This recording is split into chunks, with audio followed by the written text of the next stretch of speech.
Welcome to the Blue Dolphin News Network. I am Kimani. And I am Isabella. Please stand for the flag salute.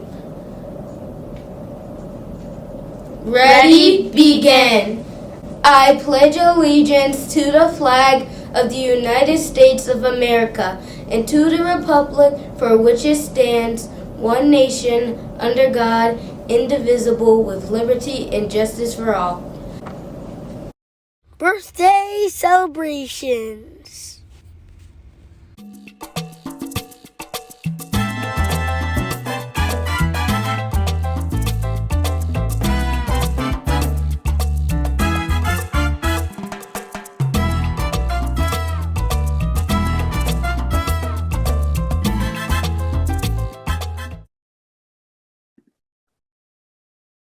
Hello, amazing human beings. I'm so excited to be here with you. We had the opportunity to have Monday off, and that was because we celebrated Dr. Martin Luther King Jr., who is such an amazing person that who celebrated love, who spoke about peace and equity, and that was really his thing, right? And we got to take the day to kind of commemorate that it was his birthday, and this is a day that we want to make sure that we celebrate. So we're going to have a really sweet reading today. The reading is called My Daddy, Dr. Martin Luther King Jr. But before we even get to that, the actual reading is coming from one of my favorite read alouds on YouTube, and it's called Sankofa Read Aloud. And I love it because Sankofa, by the way, it is a symbol that's from Ghana. Ghana's located in West Africa. And I had a great opportunity to study abroad in Ghana. I spent 4 months over there at the University of Ghana in Accra, in Legon, actually. And it was really amazing opportunity. But that symbol of Sankofa really reminded me of Dr. Martin Luther King Jr. And what that means, it means to go back and get it. Like taking from the past what is good and bringing it to the present. So I really thought of Dr. Martin Luther King Jr.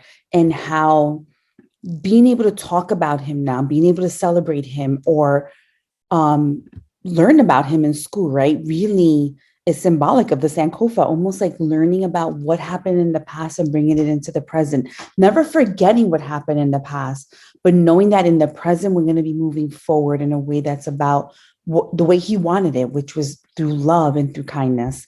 So I'm going to share my screen really quickly. And I have the Sankofa symbol I wanted to show you. And this is the Sankofa symbol right here. And this is our reading for today. So we're going to get straight to the reading. Hello, and welcome back to another edition of Sankofa Read Aloud. Today's story is titled My Daddy, Dr. Martin Luther King, written by Martin Luther King III, illustrated by A.G. Ford. I hope that you enjoy this beautiful story. I grew up with a famous father. My name is Martin Luther King III. But when I was a kid, my friends and family called me Marty, so no one would confuse me with my father, the Reverend Martin Luther King Jr. When I was 5 years old, my dad gave one of his most famous speeches. I have a dream that one day this nation will rise up and live out the true meaning of its creed, that all men are created equal, he declared. I have a dream that my 4 little children will one day live in a nation where they will not be judged by the color of their skin, but by the content of their character. I am the second of those 4 children he spoke about. There have been a lot of books written about my father, but not a whole lot has been written about my dad. This book is about my daddy, what it was like to live with him, and how much I loved him. My sister Yolanda, who we called Yoki, and I wanted to go to Funtown more than anything. Well, kids, Daddy is working very hard so that you and all children can go to Funtown. But it's not possible today, Daddy would say. Maybe next week. But that week never came. You just don't want to take us, Yoki wailed. And finally, my mother explained, we're not allowed in Funtown. The rides and the roller coasters were for white people only. That's how it was when I was growing up. My dad fought to change that. At home, though, my father was just dad. He tossed the football with me. He taught me how to shoot hoops, teased me, and play with me. He would lift me up and put me on top of the refrigerator. I imagined swinging from the ceiling fan as if I were flying in my own airplane. Then I would let daddy catch me as I fell into his arms. Away from home, things were different. It wasn't always easy being the son of Martin Luther King Jr. What's your name? The two older boys asked. I don't remember, I said. I forgot. I knew it was wrong to lie. Why'd you say that, Marty? My mother asked later. You know your name. It's your father's name. I knew, and I knew why I hadn't said my name, because I was afraid. Some people didn't like my father's work. He was stirring up trouble, they said. My father never stole anything or hurt anyone. Even so, he was thrown in jail more than 30 times. He had the courage to stand up and say, this law is unfair. And sometimes he was arrested for that. Once a neighbor was driving me home from school. On the radio, we heard that the Reverend Martin Luther King and about 80 other people had been thrown in jail. I was terrified. I ran inside my house crying and asked my mother, why did daddy go to jail? What did he do wrong? My mother hugged me. Your dad went to jail to help people, she told me. Some people don't have enough to eat or comfortable homes or clothes to wear. They are not as fortunate as we are. Daddy went to jail to make it possible for all people to have these things. Don't worry, daddy will be coming back. I carried her words close to my heart. A year later, when daddy was arrested again, Yoki was afraid that he wouldn't be back for Christmas. This time, I was the one who would console her. Don't cry, Yoki. Daddy will be back. He has to help people. He has already helped some people, but he has to help some more. And when he's finished, he'll be back. My father was not the only one in danger. Many people were hurt or even killed as they tried to change unfair laws. Once, as I marched in a protest, I saw a pretty lady with a bandage over her nose. My mother explained that she had been attacked by a police officer. The marchers were peaceful, but that didn't stop people from trying to hurt them. Even police officers sprayed marchers with fire hoses or turned dogs on them. Later, a police officer came up to us with a huge dog that growled at me. I was terrified. It's okay, Marty, my dad told me as he took my hand, and I felt safe. My dad was not a tall man, but he always made me feel like he was a giant. I was never afraid when I was with him. No matter how bad it got, my dad never fought back.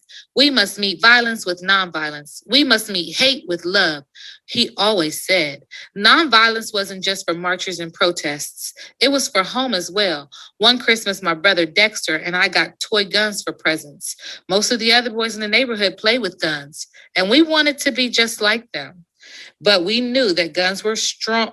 But we knew that guns were wrong. They were not toys. They were machines made to hurt and kill. Together, the whole family took the guns outside, made a bonfire, and destroyed them.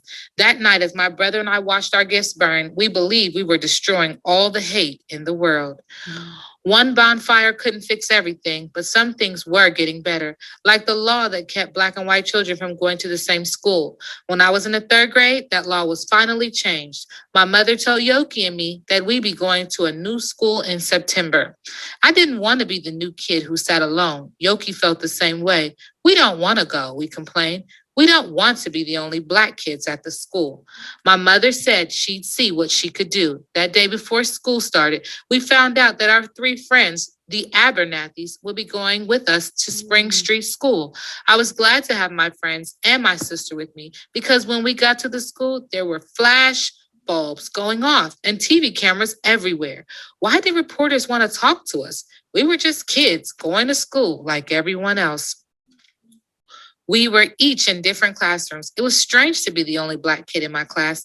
I felt like everyone was staring at me the whole day. One kid even made a nasty comment. Wouldn't you rather go to school with your own kind? He asked. Why aren't you at your own school? We're all the same. We're all kids. And Spring Street is my school now, I said. My father fought for us to be just kids attending the same schools.